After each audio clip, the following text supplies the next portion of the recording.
प्रिय विद्यार्थियों नमस्ते। आपका आपके अपने YouTube चैनल में हार्दिक स्वागत अभिनंदन। मैं हूं डॉक्टर सत्य मुदिता स्नेही, असिस्टेंट प्रोफेसर संस्कृत। हम महाकवि कालिदास विरचित अभिज्ञान शाकुंतलम का अध्ययन कर रहे हैं। अब तक हमने 4 अंकों का पूरा अध्ययन कर लिया है और पिछले 2 वीडियो से हम पंचम अंक को भी शुरू कर चुके हैं। आज हम पंचम अंक में 11 से 15 तक के पद्य पढ़ेंगे। उससे पहले थोड़ा सा पूर्व जो आपका पढ़ाया गया उसका रिवीजन करवा देती हूँ मैं। पंचम अंक की शुरुआत होती है हंस पदिका के गीत से, जिसमें वह राजा को उलाहना देती है। जो कि हंस पदिका उनकी पत्नी है, वह उलाहना देती है कि तुम जो हैं अब मुझे क्यों भूल गए हो। इसमें जो कवि कालिदास हैं वह दर्शकों के लिए ये संदेश उपस्थित करते हैं कि वहाँ पर जो भ्रमर है, भंवरा है, वह दुष्यंत है, और जो आम्र मंजरी की बात की गई है, वहाँ च्यूत मंजरी की बात की गई है, वह शकुंतला है। इस प्रकार राजा जो है वह अब अपने अंतःपुर में आकर, राजधानी में आकर शकुंतला को भूल चुका है, ये वाला संदेश वहाँ दिया जाता है। उसके बाद में कंचुकी की एक दृश्य दिखाया जाता है कि कंचुकी अपनी वृद्धावस्था पर कैसे कह रहा है कि उसका जो डंडा था वह कोई शिष्टाचार के बस उसने ग्रहण किया था, वह अब उसका बुढ़ापे का सहारा बन गया है।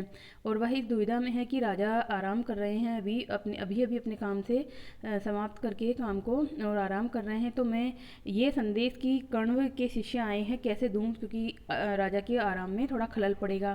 फिर उसे बहाना आता है कि जो लोकतंत्र है, जिसमें जनता की सेवा करना ही राजा का परम उद्देश्य है, तो कभी विश्राम की इसमें अवस्था आती ही नहीं है, इसलिए मुझे अपना काम करना चाहिए, मुझे तो संदेश राजा को देना चाहिए।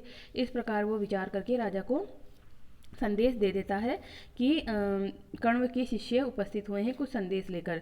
तो राजा भी अनमने मन से उसको करना चाहता है। उसी समय वहाँ पर 2 बेतालिकों के द्वारा राजा की प्रशंसा में 2 श्लोक कहे जाते हैं।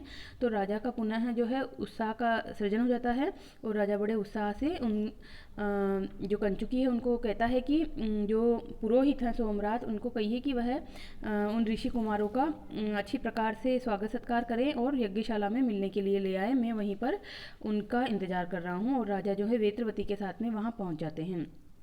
अब इधर जो दोनों ऋषि कुमार हैं वह नगर में होते हुए महल तक पहुँचे हैं। तो नगर की जो कोलाहलपूर्ण वातावरण है और उसके बाद महल में आने के बाद भी उसी तरह से भीड़ भाड़ भरा एक दृश्य है, उसको देखकर दोनों के मन में ही इस तरह से विचार आता है कि हम कहाँ आ गए।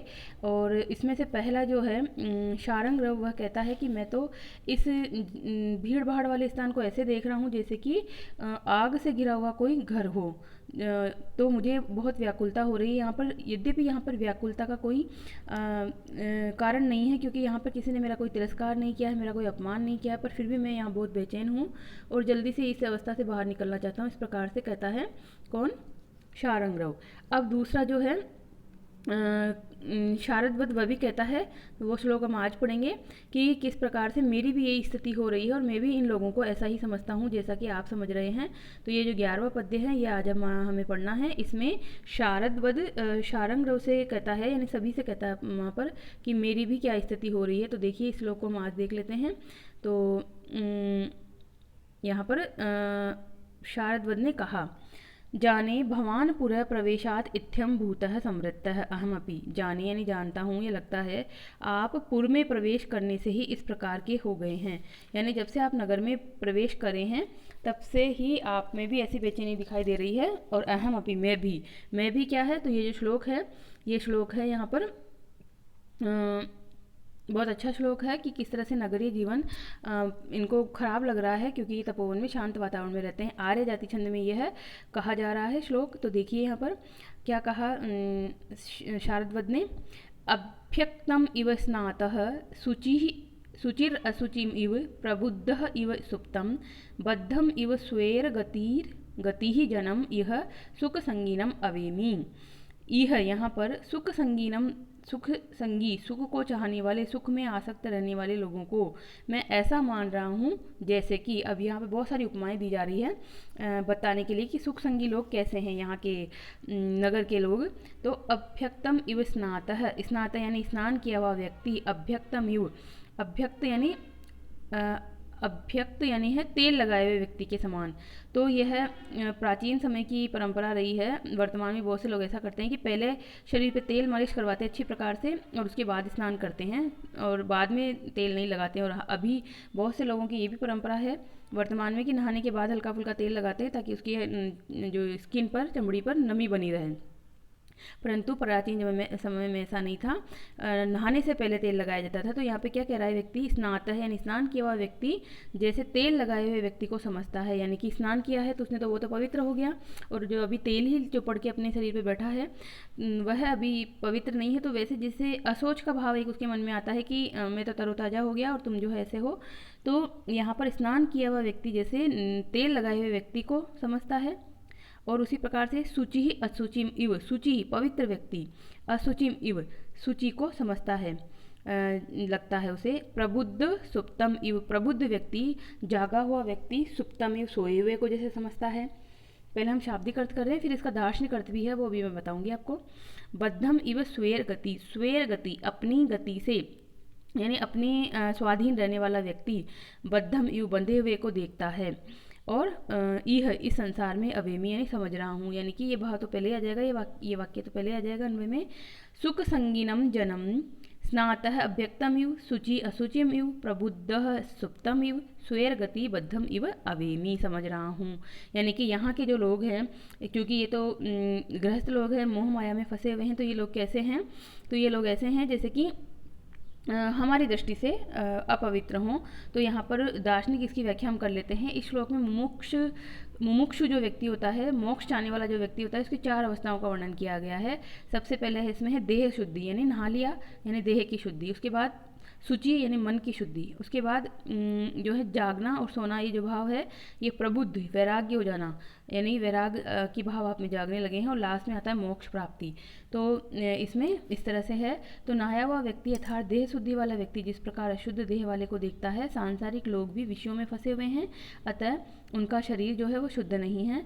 और शुचि का भाव है यहाँ पर मन वचन कर्म से पवित्र होना, यानी मन की शुद्धि पर भी विशेष रूप से ध्यान दिया जाता है। यानी तन की शुद्धि तो होती है नहाने से, और मन की शुद्धि होती है जब हमारे मन से जो है जो देह जो द्वेष ईर्षा इत्यादि भाव निकल जाएं, हम समभाव में आ जाएं। उसके बाद आता है प्रबुद्ध की अवस्था, जिसमें व्यक्ति को तत्व ज्ञान हो जाता है कि ये संसार कुछ भी नहीं है, क्षणिक है, इस मोह माया में फंसने से कुछ नहीं मिलेगा। तब फिर वो आगे मोक्ष के लिए प्रयास करता है, तो उसको कहते हैं स्वेर गति, यानी अपने अधीन हो जाता है, वो माया के बंधन उसके टूट जाते हैं, पूर्णतः स्वतंत्र हो जाता है। सांसारिक मोह माया में उसे बिल्कुल भी बनता नहीं है वह, तो इस प्रकार से उसे मोक्ष प्राप्ति हो जाता है। तो यहाँ 4 मोक्ष की मुमुक्षु व्यक्ति की 4 अवस्थाएं बताई गई हैं, देह शुद्धि, मन शुद्धि, वैराग्य और मोक्ष प्राप्ति। और जो है इससे ये भी पता चलता है कि जो शारदवत था वो दार्शनिक ज्ञान रखने वाला व्यक्ति था, तभी उसके मुख से कवि ने ये कहलवाया है। तो हमें ये भी ध्यान रखना पड़ेगा, चरित्र चित्रण करने के लिए भी प्रश्न आते हैं कि शारदवत को दार्शनिक ज्ञान है, और वह उस दार्शनिक ज्ञान के माध्यम से ही नगरीय जीवन का ज्ञान करवाते हैं कि किस प्रकार से नगरीय जीवन के लोग जो हैं वो भाग दौड़ में अपनी उलझनों में उलझे हुए हैं, जैसे कि वर्तमान में हम लोग भी यही हैं।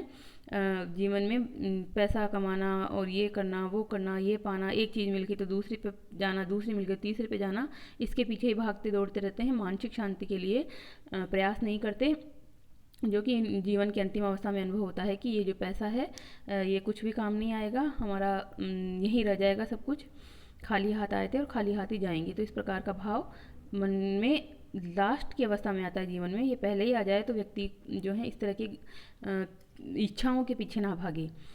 तो अब देखिए यहाँ पर छंद तो मैंने बता दिया आपको, आर्या जाति छंद जो कि एक मात्रिक छंद होता है, पता ही है आपको कितनी बार मैंने बताया है। यस्या प्रथमे पादे द्वादश मात्रा तथा तृतीय अपि अष्टादश द्वितीय चतुर्थ के पंचदश सह आर्या।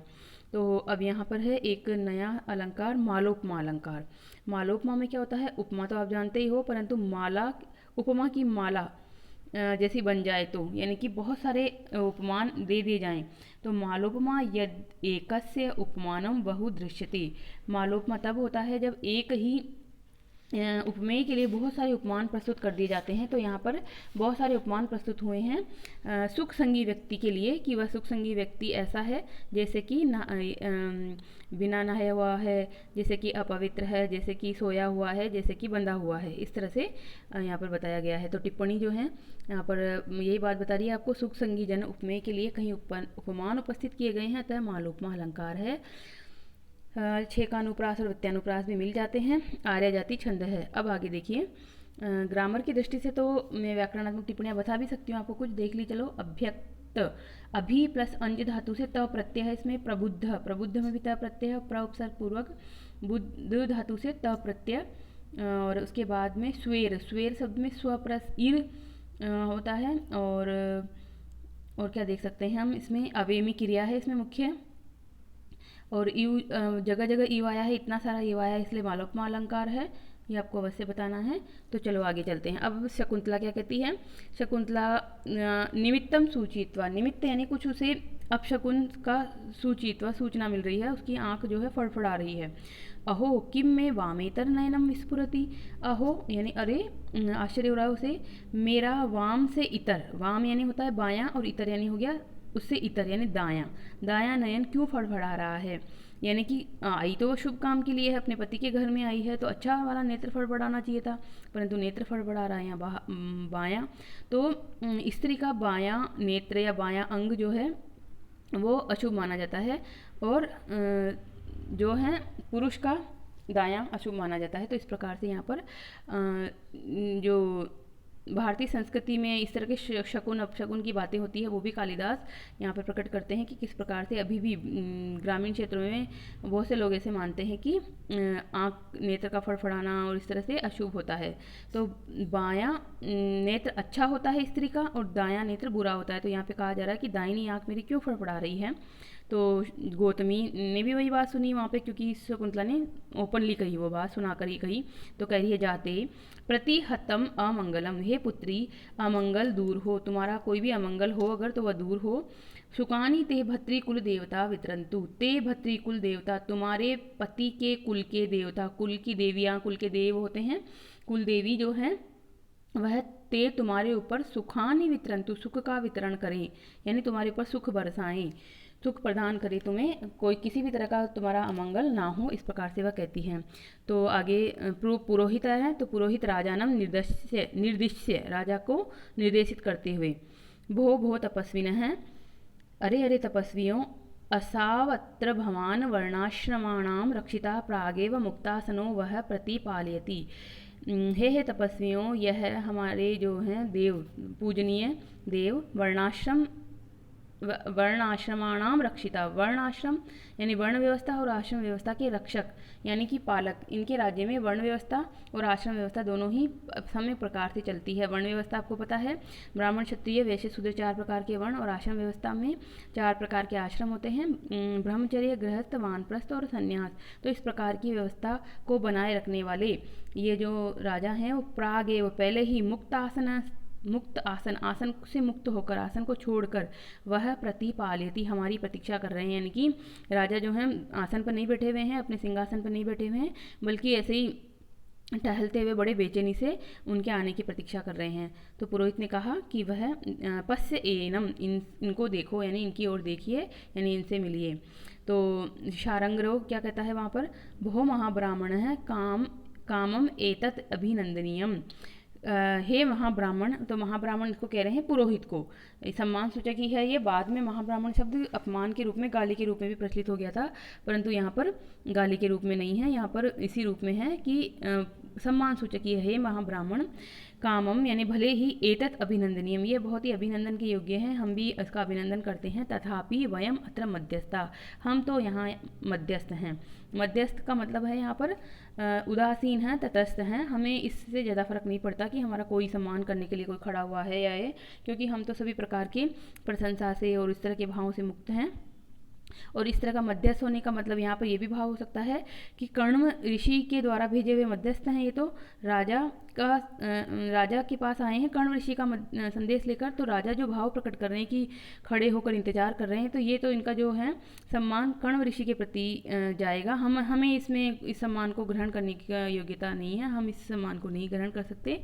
कण्व ऋषि ही इसके अधिकारी हैं कि ये खड़े होकर जो उनका अभिनंदन कर रहे हैं, तो कण्व ऋषि के प्रति ही ये जो है सम्मान प्रदर्शित कर रहे हैं। तो शारंगरव ने ये बात यहाँ पर कह दी, और शारंगरव ने एक और इसमें समर्थन करते हुए बात कही, कुतः, क्योंकि जो श्लोक कहा जा रहा है बहुत इंपॉर्टेंट श्लोक है।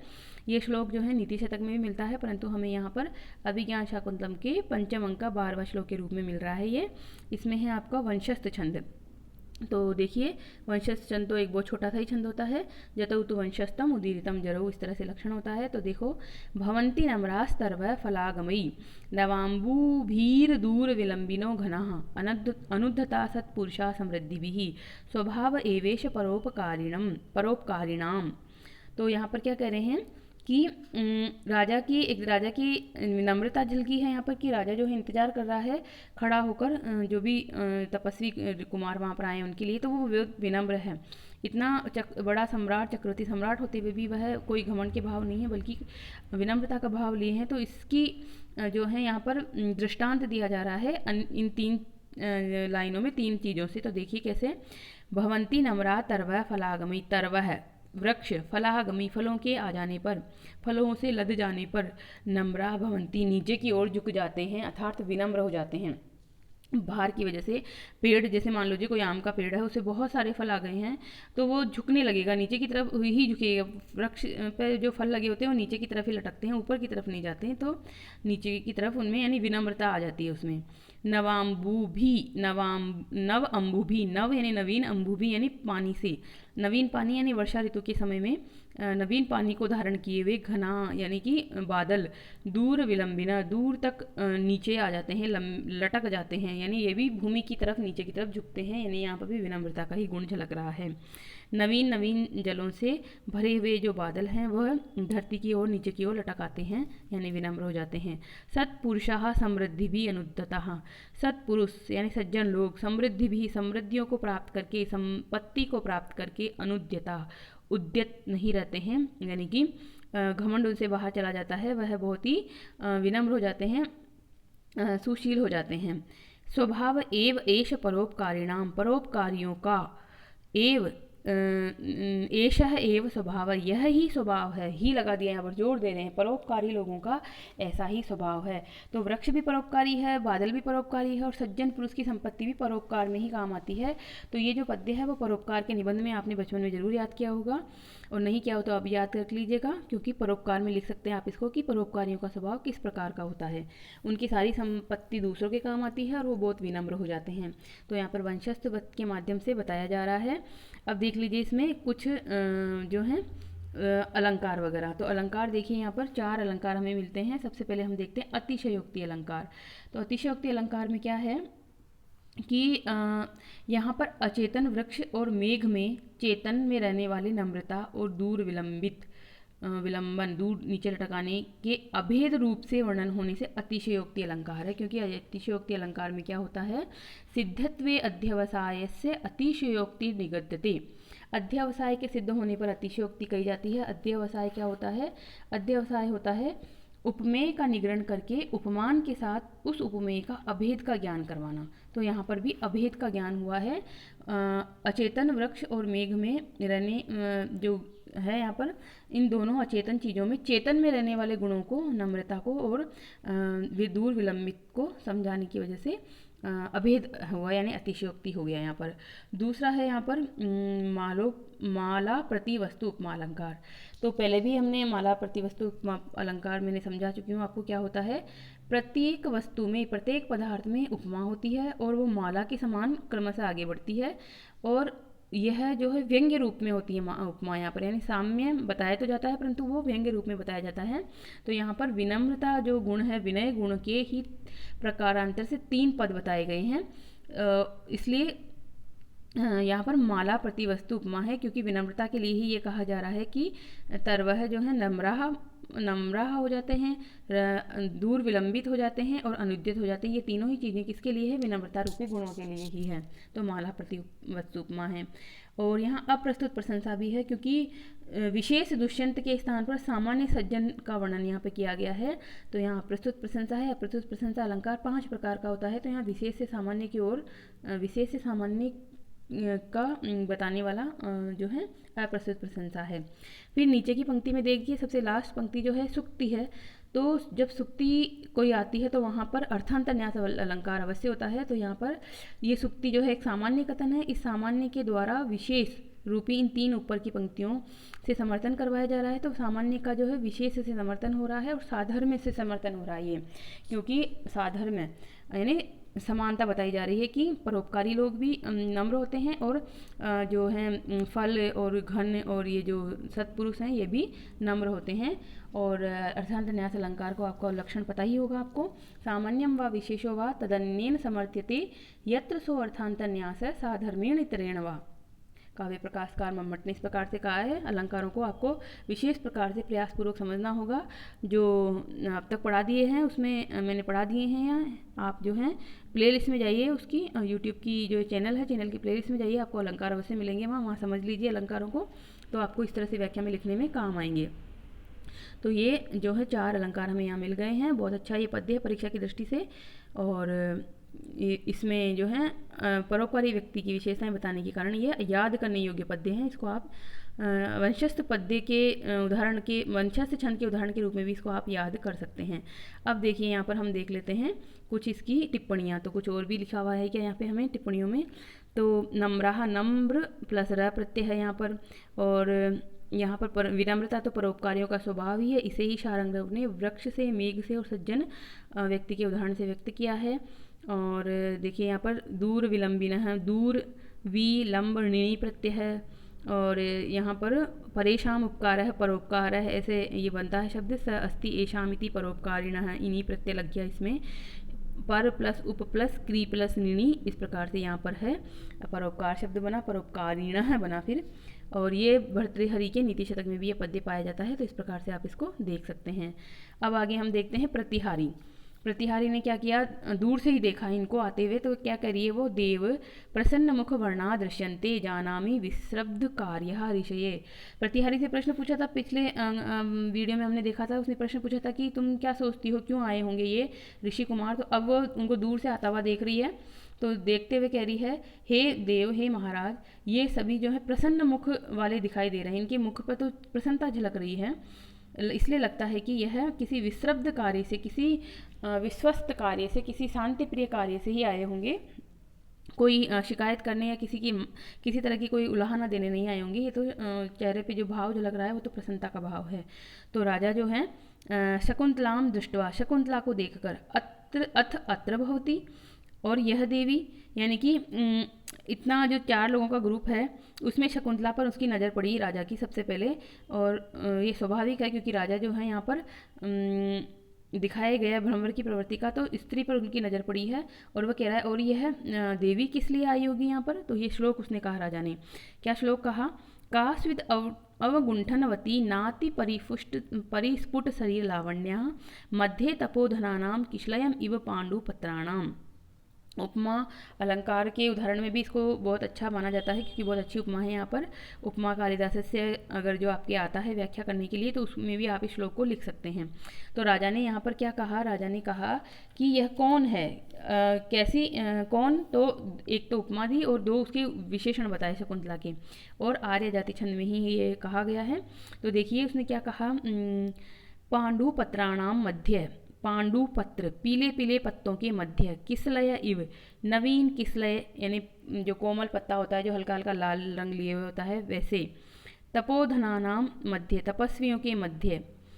अवगुंठनवती न अति परिस्फुट शरीर लावण्य, अवगुंठनवती घूंघट वाली, गुंठन घूंघट ऐसे निकला हुआ शब्द, घूंघट वाली, न अति स्फुट शरीर लावण्य, जिसके शरीर का लावण्य, शरीर का सौंदर्य, चेहरे का सौंदर्य बहुत अधिक स्फुट नहीं है, बहुत अधिक दिख नहीं रहा है, प्रकट नहीं हो रहा है, ऐसी यह कास्वित कौन है, यानी कि उसने शकुंतला ने अपनी जो ओढ़नी है उसको माथे से लेते हुए एक तरह से नाक तक ले रखा है, और काफ़ी नाक तक भी क्या पूरा चेहरा ही हो जाता है।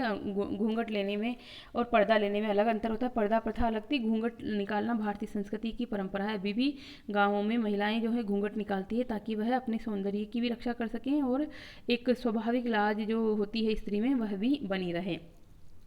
तो कालिदास के काल में घूंघट प्रथा तो थी, परंतु पर्दा प्रथा नहीं थी। पर्दा प्रथा का आगमन तो यवनों के आने के बाद ही हुआ है, ताकि उससे अपनी स्त्रियों को बचा सकें और उनके सौंदर्य का जो है स्पष्ट से दिखाई न दे उनका सौंदर्य, और वो जो यवन आक्रमण करता थे वह उनकी महिलाओं को उठा कर ना ले जाएं, अपहरण ना करें, उनके साथ बलात्कार इत्यादि क्रियाएं ना करें, इसलिए वो अपने आप को ढकने लगी थी। तो वो तो पर्दा प्रथा थी, पूरी तरह से अपने आप को पर्दे में रखती थी महिलाएं, बाहर नहीं निकलती थी और इस तरह से थी। तो यहाँ पर घूंघट है, ये अलग चीज़ है। अब देखिए इसमें एक तो देखिए नीचे वाली लाइन पे बात आनी है, पांडु पत्राणाम किसलयम इव।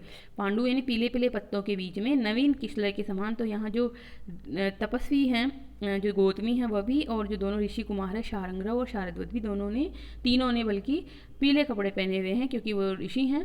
और जो शकुंतला है वो नई नवेली दुल्हन है एक तरह से, तो उसने लाल लाल वस्त्र पहन रखे हैं जो कि नवीन पत्ते का भी यही रंग होता है। तो रंग की दृष्टि से भी यहाँ पर बहुत अच्छी उपमा दी गई है, और उसकी दृष्टि से भी, आयु की दृष्टि से भी, क्योंकि ये बड़े लोग हैं, उम्र में बड़े हैं तीनों ही। तो पत्ते जो हैं वो पीले पत्ते, यानी कि जब वो बुढ़ापे की ओर बढ़ रहे हैं उस तरह का। और नवीन किसला यानी कि 18-20 साल की जो शकुंतला है वो नवीन किसला है, बिल्कुल युवावस्था और पूरा सौंदर्य उसमें भरा हुआ है। नवीन पत्ता जैसे आकर्षित करता है वैसे ही शकुंतला यहाँ आकर्षित कर रही है। अवगुंठनवती, अवगुंठन होने से यानी कि घूंघट होने से चेहरा तो नहीं दिख रहा है कि चेहरा कितना सुंदर है, परंतु शरीर तो उसका झलक ही रहा है, एक आकार प्रकार तो झलक ही रहा है। तो घूंघट होने की वजह से उसका न अति परिस्फुट शरीर लावण्य, इतना ज़्यादा शरीर का लावण्य स्फुट नहीं हो रहा है, थोड़ा बहुत तो हो रहा है परंतु पूरा नहीं हो रहा है। तो यहाँ पर हमें काव्यलिंग अलंकार में मिलेगा कि क्यों उसका जो सौंदर्य बाहर नहीं दिख रहा है, क्योंकि उसने घूंघट ले रखा है। तो ना अति परिस्फुट का कारण यहाँ पर क्या है, अवगुंठनवती होना। तो काव्यलिंग अलंकार भी है। हेतु और वाक्य पदार्थत्वे काव्यलिंगम निगद्यते, आपको पता ही होगा। और उपमा अलंकार तो मैंने बता ही दिया आपको, क्योंकि जो शकुंतला की उपमा दी गई है किसलय यानी नवीन कोमल पत्तों से दी गई है, और ये उपमा कालिदासस्य की व्याख्या में भी लिखा जाने योग्य पद्य है, बहुत ही अच्छा पद्य है। अब आप देख लीजिए इसमें कुछ बातें देखने योग्य यहाँ पर लिखा हुआ है। देखिए ये अन्वय आपको आ जाएगा इसमें ही। और शकुंतला को उसने देखकर ये कह दिया कि ये कौन है, और टिप्पणी में देख लीजिए, कुछ आप टिप्पणी में ही मिल जाएगा आपको सब कुछ। यहाँ पर शकुंतला जो है, राजा का ध्यान शकुंतला की ओर जाता है जो तपस्वियों के बीच में घूंघट निकाले हुए ठीक वैसी ही दिखाई पड़ती है जैसे पीले पत्तों के बीच नया नवीन पल्लव। उसके विषय में राजा की जिज्ञासा होती है कि ये कौन है। साड़ी के आंचल से सिर को ऊपर से या फिर मुख तक, जो है साड़ी का आंचल है, जो भी ओढ़नी का आंचल है, उसको सिर के ऊपर से लेते हुए और मुख का कुछ भाग ढकते हैं, तो उसको अवगुंठन यानी घूंघट कहते हैं। अवगुंठनवती में मतु प्रत्यय है और स्त्रीलिंग में गीप लग गया है, तो अवगुंठनवती हो गया। जिसके शरीर का लावण्य बहुत अधिक स्पष्ट नहीं है, ऐसा ये शब्द है। शरीर का जो सौंदर्य होता है उसको लावण्य कहते हैं। तपोधनानाम मध्य यानी तपस्वियों के बीच में, तपह एव धनम येषाम ते तपोधना, तप ही है जिनका धन, उनके पास और कोई धन नहीं है, तपस्या रूपी ही धन होता है, इसलिए उनको तपोधन कहते हैं। पांडु पत्राणाम मध्य किसलय इव, पांडु पत्तों के बीच में किसलय के समान। शकुंतला की नई युवावस्था और कोमलता का यहाँ संकेत हो रहा है। और अवगुंठनवती होना जो है वो ना परिस्फुट शरीर लावण्य का कारण है, तो यहाँ काव्यलिंग अलंकार है। किसलयम युग में उपमा अलंकार भी है और आर्य जाति छंद है। बाल पल्लव से शकुंतला के वस्त्र के रंग की ओर भी द्योतित हो रहा है कि शकुंतला ने जो है लाल लाल सा वस्त्र पहना है, क्योंकि नई नवेली दुल्हन को ज़्यादातर लाल वस्त्र पहनाने की परंपरा रही है भारत में, अभी तक भी हम इस परंपरा का निर्वहन कर रहे हैं। तो अब आगे देखिए, प्रतिहारी ने देखा, तो प्रतिहारी देखकर कह रही है, देव कुतूहल गर्भो पहितो न में तर्क प्रसरति, हे महाराज कुतूहल के गर्भ में भेजा गया भी मेरा तर्क, मेरा अनुमान न प्रसरति यानी कि नहीं मतलब खुल रहा है, नहीं कुछ पहुंच रहा है, निष्कर्ष पे नहीं पहुंच रहा है। तो हे महाराज, कुतूहलता के साथ भेजा हुआ भी मेरा जो अनुमान है वह किसी भी निश्चय पर नहीं पहुंच रहा है। तथापि ननु दर्शनीया पुनरस्या आकृति लक्ष्यते, निश्चित रूप से इसकी आकृति तो देखने योग्य है, दर्शनीय है, यानी कि कौन है क्या नहीं है ये तो मैं नहीं सोच पा रही हूँ, पर इसको देखकर ऐसा लग रहा है कि ये तो बहुत ही दर्शनीय है, बहुत ही सुंदर है। तो राजा क्या कहता है, भवतु अनिर्वर्णीयम पर कलत्रम, ठीक है, ओके, अच्छा, पर कलत्रम, दूसरे की स्त्री का को अनिर्वर्णीयम, ध्यान से देखकर उसका निर्वचन करना यानी वर्णन करना नहीं चाहिए। यानी कि दोनों ही भाव आ जाएंगे इसमें कि ध्यान से नहीं देखना चाहिए और ध्यान से देखने के बाद ही कोई उसका वर्णन कर सकता है कि उसकी जो है शरीर का कैसा है, आंखें कैसी है, हाथ कैसा है। तो पर स्त्री को ध्यान से देखना ही उचित नहीं है, ये राजा ने कहा। यहाँ पर राजा का ये भी चरित्र झलक रहा है कि राजा भले ही भंवरे जैसी प्रवृत्ति का है, पर स्त्री पे वह इस तरह से आसक्त नहीं होता कि मतलब ऐसे ही अपना दिल फेंक प्रवृत्ति का नहीं है, बल्कि वह एक संयमित आचरण करने वाला ही है। तो ये राजा का चरित्र पता चल रहा है। राजा के चरित्र चित्र में आप इस लाइन को लिख सकते हैं कि अनिर्वर्णीयम पर कलत्रम उन्होंने कहा है। अब शकुंतला कहती है, हस्तम उरसी कृत्वा, हाथ को उर यानी वक्ष प्रदेश पर करके, आत्मगतम अपने मन में ही कहती है, क्या कहती है, हृदय है किम एवं वेपसे, हे हृदय इस प्रकार क्यों काँप रहे हो। आर्यपुत्रस्य भावम अवधार्य धीरम तावत भव, आर्यपुत्र के भाव को मतलब प्रेम भाव को जान करके थोड़ा धीरज धरो, यानी कि उसके मन में कंपन तो हो रहा है, कुछ अनिष्ट की आशंका, क्योंकि उसका आँख फड़फड़ा चुकी है, पहले ही दाई आँख फड़फड़ा चुकी है, तो थोड़ा मन में भाव तो है डर का। पर फिर कह रही कि आर्यपुत्र का प्रेम भाव तो तुम जानती ही हो, आर्यपुत्र कितना प्रेम करते हैं तुमसे, उसको तुम जानकर जो है वो थोड़ा धीरज धरो, परेशान ना हो, इस प्रकार से वह अपने आप को ही कहती है। और इधर जो है पुरोहित जो है पुरोगत्वा यानी आगे की ओर चल रहा है, वो आगे जाकर उसने राजा के समीप उपस्थित होकर क्या कहा, एते विधिवत अर्चिता तपस्विनः, यह विधि विधान से अर्चित किए गए, यानी स्वागत सत्कार इनका कर दिया गया है, नाश्ता पानी इनको करा दिया गया है, ऐसे ये तपस्वी हैं। कश्चित एषाम उपाध्याय संदेश है, एषाम जो है इनके पास उपाध्याय है, कश्चित संदेश है, उपाध्याय का कोई संदेश है, गुरु का कोई संदेश है इनके पास, यानी कि ये गुरु का संदेश लेकर आए हैं।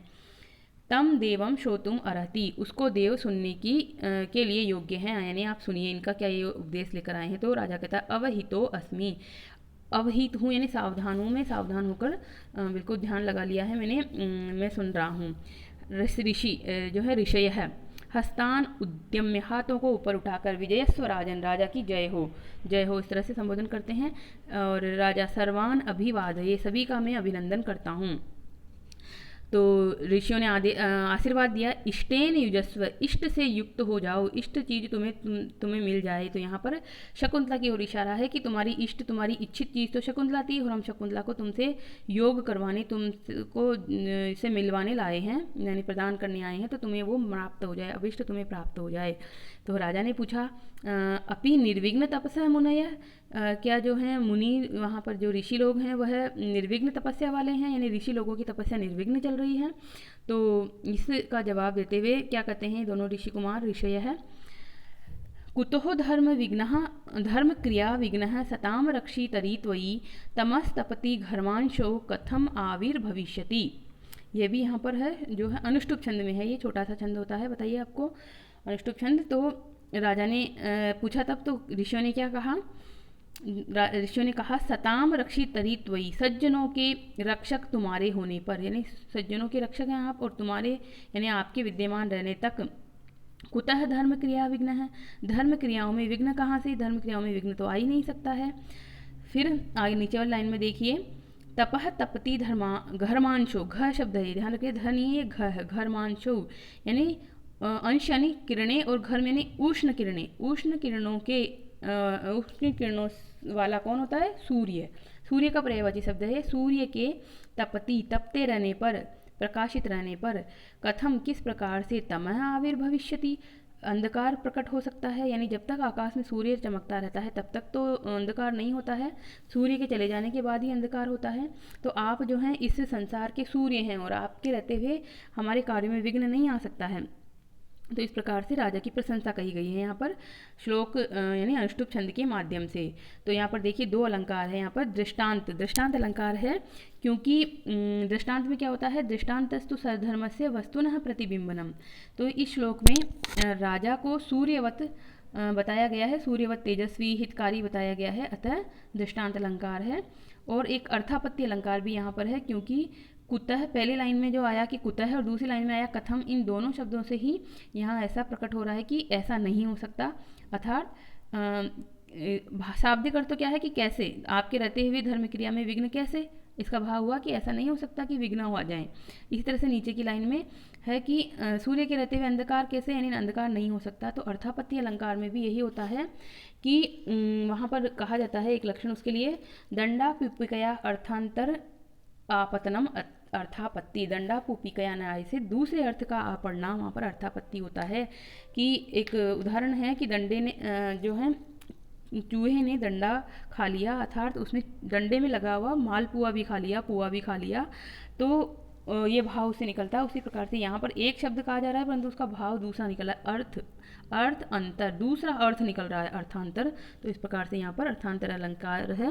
और ये घर्मांशु शब्द कैसे बना, तो आपको पता है कि जब गर्मी ज़्यादा पड़ती है तो शरीर पर घमौरियाँ निकल जाती है, घमौरियाँ छोटी छोटी फुंसियाँ होती है, तो वो भी कैसे पड़ा हुआ है नाम, घर्म यानी उष्णता से होने वाली फुंसियों को घमौरियाँ कहते हैं। तो यहाँ पे भी घर्मांशो यानी घर्म है जिसकी अंश यानी किरणें। तो कुछ ऐसे शब्द होते हैं जिनको आपको अपने दैनिक दिनचर्या में जो शब्द हम यूज़ करते हैं उससे सामने रखते हुए याद रखना चाहिए, तो आप इसको आराम से याद रख सकते हैं। तो टिप्पणी में यहाँ पे देखिए कि कुछ नया तो मिलेगा नहीं, वैसा आपको मैंने बता ही दिया। धर्म क्रिया विघ्न कुतः, धर्म के कार्य में विघ्न कैसे हो सकता है, यानी नहीं हो सकता। धर्मस्य क्रिया इति धर्म क्रिया, तासु विघ्न है, तत्पुरुष समास है। और त्वयि सताम रक्षितरी यानी सज्जनों के रक्षक हो तुम, यानी दुष्टों के जो हैं नाशक हो और सज्जनों के रक्षक हो। तो इस प्रकार से राजा का चरित्र पता चलता ही है यहाँ पर। अब राजा ने आगे पूछा नहीं कहा, अर्थवान खलु में राज शब्द है, मेरा जो राज शब्द है, मुझे जो राजा कहा जाता है वो शब्द आज अर्थवान हो गया है। क्योंकि राज शब्द की एक व्युत्पत्ति जो है वो रंज धातु से भी होती है, जिसका मतलब होता है प्रजा को खुश रखने वाला। तो मेरी प्रजा आप हैं और आप खुश हैं कि आश्रम में अच्छी प्रकार से कार्य हो रहे हैं, तो यानी मैं राजा जो कहला रहा हूँ वो मैं सार्थक हो गया। अब मुझे राजा कहना, लोगों के द्वारा राजा कहना सार्थक हो गया है। तो इस प्रकार से उन्होंने कहा। फिर आगे उन्होंने और क्या कहा, अथ भगवान लोकानुग्रहाय कुशली काश्यप है, लोगों के अनुग्रह के लिए, लोगों पर कृपा करने के लिए भगवान काश्यप कुशलता पूर्वक तो हैं, यानी कि काश्यप ऋषि के बारे में पूछ रहे हैं। तो यहाँ पर देखो लोक अनुग्रह का मतलब क्या है, यहाँ पर काश्यप जो हैं वो खुद तो जीवन मुक्त हो गए हैं, अब उन्हें अपने लिए, अपनी मुक्ति के लिए प्रयास नहीं करना बल्कि वो जनता के लिए ही जी रहे हैं। लोक हित में वो गुरुकुल चला रहे हैं। आपको पता ही है कि 10,000 लोगों के वो चला रहे हैं, वहाँ पे गुरुकुल में विद्या अध्ययन करवा रहे हैं, इसलिए वो कुलपति हैं। कुलपति उपाधि उनकी है, तो वो दूसरों को ज्ञान देने के लिए, दूसरों की मुक्ति का मार्ग प्रशस्त करने के लिए ही जी रहे हैं, इसलिए दूसरों के लिए जीने वाले वह भगवान कुशलता से तो हैं। तो ऋषि कहते हैं स्वाधीन कुशला सिद्धि मंत है, जो सिद्धियों से युक्त जो लोग होते हैं उनके कुशलता अपने अधीन ही होती है। उनके पास तो बहुत सारी जो हैं सिद्धियां हैं, तो उनको जो है किसी प्रकार का कोई संकट आ ही नहीं सकता है। स भवंतम अनामय पूर्वक प्रश्नम इदम आह, वह आपके अनामय का प्रश्न पूछते हुए, अनामय मतलब निरामय, रोग रहितता का प्रश्न पूछते हुए आपके लिए ऐसा कहते हैं। यानी कि पहले तो आपके बारे में पूछा है कि आप किस प्रकार से हैं और फिर ये कह रहे हैं। तो अब क्या कह रहे हैं इसके बारे में ऋषि ने कहा, तो उसने पूछा राजा ने, किम आज्ञापयति भगवान, यानी कि भगवान यानी ऋषि काश्यप ने क्या आज्ञा दी है। तो ऋषि ने आज्ञा दी है वह श्लोक के माध्यम से कहेंगे। और उससे पहले एक वाक्य भी कह रहे हैं। शारंग्रव ने क्या कहा, यन्मितः समयाद इमाम मदियाम दुहितरम भवान उपायस्त तन्मया प्रीतिमता युवयो अनुज्ञातम। यत मितः समयात कि पारस्परिक, आप पारस्परिक जो हैं, मिथा यानी पारस्परिक, समयात यानी शपथ पूर्वक, इमाम मदीय दुहितरम, इस मेरी पुत्री को आपने भवान यानी आपने उपायंस यानी विवाह किया है, तन्मया उसको मैंने प्रेम पूर्वक अनुज्ञा दे दी है, यानी कि अनुमति दे दी है। आप दोनों के इस विवाह को मैंने बहुत ही कुशल, बहुत ही प्रसन्नता से स्वीकार कर लिया है और मैंने इसकी अनुमति दे दी है। तो यहाँ पर कुतः, क्योंकि अब ये जो श्लोक बहुत ही अच्छा श्लोक है। इस श्लोक में है वंशस्थ छंद है, इसमें विधाता ने बहुत समय बाद बहुत अच्छा कार्य किया है और अब वह निंदनीय नहीं है, इस प्रकार का भाव है। तो देखिए इसको वंशस्थ छंद में, त्वम अर्हतां प्राग सरः स्मृतो असीनः शकुन्तला मूर्तिमती च सत्क्रिया समानयनस्तुल्य गुणं वधूवरं चिरस्य वाच्यं न गतः प्रजापति। प्रजापति जो है चिरस्य लंबे समय के बाद में जो है वाच्यम न गत निंदनीय नहीं हुए हैं, यानी बहुत समय बाद प्रजापति ने इस प्रकार का कार्य किया है कि वह निंदनीय नहीं हुए हैं। अब उनकी कोई भी किसी भी प्रकार से कोई निंदा नहीं कर रहा है। क्यों? क्योंकि त्वम अर्हताम प्राग सरः स्मृतो असि न, त्वम यानी आप, न यानी हमारे लिए, अर्हताम यानी पूजनीयों में, प्राग सरः सबसे अग्रगण्य हैं, स्मृतः यानी स्मरण किए जाते हैं, माने जाते हैं। आप जो है पूजनीय जितने भी लोग होते हैं उसमें सबसे अग्रगण्य, सबसे पहले आपकी पूजा होती है, सबसे पहले आपको सम्मान दिया जाता है। और शकुंतला मूर्तिमयी सत्क्रिया, और ये जो शकुंतला है वो मूर्तिमती सत्क्रिया के समान है, यानी कि सत्क्रिया यानी अच्छे कर्म, पूजा जो है जिसने मूर्ति यानी शरीर का धारण करके रूप और प्रकट हुई है धरती पर, उस प्रकार की यह सभी पुण्यों के फलों के रूप वाली यह सत्क्रिया है, अच्छे कर्म है, अच्छा जो है क्रिया है। समानयनम तुल्य गुणम वधूवरम, तुल्य गुण वाले वधु और वर वधु को समानयनम समीप लाते हुए, उनको मिलाते हुए, उनका संयोजन करवाते हुए, प्रजापति यानी विधाता ब्रह्मा चिरस्य लंबे समय के बाद वाच्यम न गतम निंदनीय नहीं हुए हैं, यानी कि जब कभी भी कोई जो है ऐसी जोड़ी दिखती है जो एक दूसरे के लिए सटीक नहीं है, तो कई बार जो जनता इस तरह से कहती है कि ये क्या जोड़ी है, कोई लंबा है, कोई छोटा है, कोई काला है, कोई गोरा है, कोई बहुत पढ़ा लिखा है, कोई उसकी पत्नी बहुत जो है इस तरह से है। तो बहुत सारी अनियमितता देखी जाती है संसार में कि जोड़ी जो है ना बहुत परफेक्ट जोड़ी नहीं होती पति पत्नी की। पर यहाँ पर जो तुम दोनों की ये भगवान ने मिलन कराया है, हमने तो बांधवों ने तो कराया नहीं है, तो ये बहुत ही अच्छा कार्य किया है और मैं इसको सम्मति देता हूँ। बहुत समय बाद प्रजापति जो हैं वो निंदा से मुक्त हुए हैं और इस प्रकार से यहाँ वंशस्थ छंद के माध्यम से ये कहा जा रहा है। इसमें अलंकार भी हैं, देखिए सबसे पहले तो इसमें अलंकार कौन सा है, हमें यहाँ मिलता है उत्प्रेक्षा अलंकार, क्योंकि ये जो शकुंतला है वो शतक्रिया, मानो सत्क्रिया ही है, इस तरह से कहा जा रहा है। संभावना मत उत्प्रेक्षा प्रकृति से समेनियत लक्षण होता है। और सम अलंकार भी है इसमें, क्योंकि योग्य का योग्य से मिलन हुआ है यहाँ पर, तो समान धर्म वाले व्यक्तियों को मिलाने से सम अलंकार है। और जो तृतीय चरण है वह चतुर्थ चरण का कारण है, अतः काव्यलिंग अलंकार भी है। अर्थात चतुर्थ चरण में क्या है कि प्रजापति निंदनीय नहीं हुए। क्यों निंदनीय नहीं हुए हैं? क्योंकि उन्होंने समान गुणों के वर वधुओं को मिलाया है। तो ये जो समानयन तुल्य गुणम वर वधु ये कारण है, और चौथी लाइन जो है वो कार्य है। तो इस प्रकार काव्यलिंग अलंकार भी है। तो इस तरह से उन्होंने कहा, और कहने के बाद में यहाँ पर लास्ट में एक और लाइन इसके नीचे जोड़ दी, तद इदानीम आपन्न सत्वा प्रतिगृह्यताम सह धर्मचरणाय इति। तो इस आपन्न सत्वा यानी गर्भवती, जिसमें सत्व यानी प्राणी जिसे उत्पन्न होने ही वाला है, यानी कि गर्भवती स्त्री को आपन्न सत्वा भी कहा जाता है।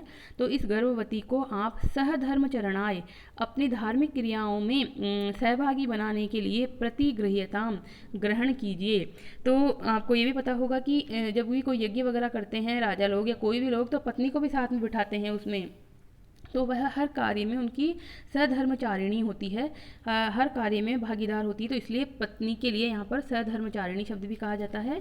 अब इसमें कुछ आपको अगर ग्रामर देखनी है, टिप्पणियाँ देखनी है तो देख लीजिए। देखो अन्वय तो ये दिख रहा है आपको, इसमें मैंने समझा ही दिया आपको। टिप्पणी के रूप में देखिए यहाँ पर क्या हम मिलेगा हमें नया टिप्पणी के रूप में, जतौ तु वंशस्थ मुदिरितम जरो, इसमें वंशस्थ छंद तो है ही, और मूर्तिमती सत्क्रिया में उत्प्रेक्षा अलंकार है। प्रथम वाक्य तुल्य गुणत्व का हेतु व्यक्त करता है, तब वाक्यार्थ हेतु काव्यलिंग अलंकार है। और यहाँ पर देखिए विवाह विच्छेद और विवाह संबंध जो भी होते हैं, संतानोत्पत्ति होती है, उन सब का कारण प्रजापति को माना जाता है। ब्रह्मा भगवान ही इसके जो हैं होते हैं अधिष्ठाता देवता, जोड़ी बनाने वाले जो कहते हैं, विधाता ने जो लिख दिया किस्मत में वो मिलता है, तो यहाँ पर विधाता ही है पति पत्नी को मिलाने वाले और बाद में संतान की उत्पत्ति में कारण। इसलिए प्रजापति, प्रजा का मतलब होता है संतान, और पति यानी स्वामी, संतान के स्वामी जो होते हैं वो प्रजापति होते हैं। चिरस्य शब्द जो है एक अव्यय है, परंतु विभक्ति प्रतिरूपक अव्यय होता है ये। चिरस्य, चिरेण, चिरात, चिराय, इस तरह से इसके रूप चलते हैं, यानी कि विभक्तियों के रूप में दिखाई देते हैं, परंतु ये अव्यय है। और देख लीजिए इसमें आपको व्याकरणात्मक टिप्पणी कुछ मिल जाती है तो अच्छी अच्छी। समय शब्द जो है वह क्या होता है, सम प्लस ई प्लस अच। इसमें जो संवाद आया था उसमें समय शब्द आया था, समय का मतलब था शपथ, प्रतिज्ञा।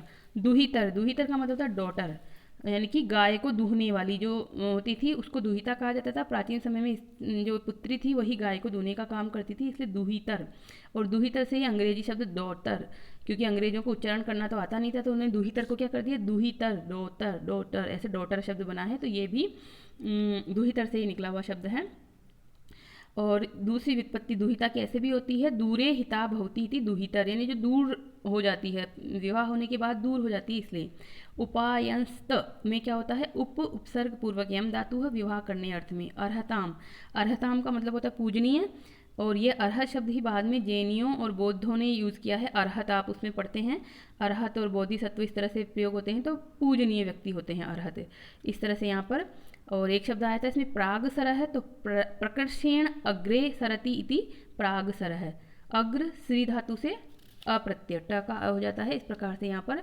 और वधु और वर, तो वधुश्च वरश्च तयो समाहार द्वंद्व समास है, वधु और वर। तो इस प्रकार से यहाँ पर हमने आज 11 के से लेकर कितने पद्य पढ़ लिए, 15 तक के पद्य पढ़ लिए हैं। कल हम नेक्स्ट पढ़ेंगे। और आप पहली बार चैनल पर आए हैं और आपने अभी तक भी चैनल को सब्सक्राइब नहीं किया है तो सब्सक्राइब कर लीजिए।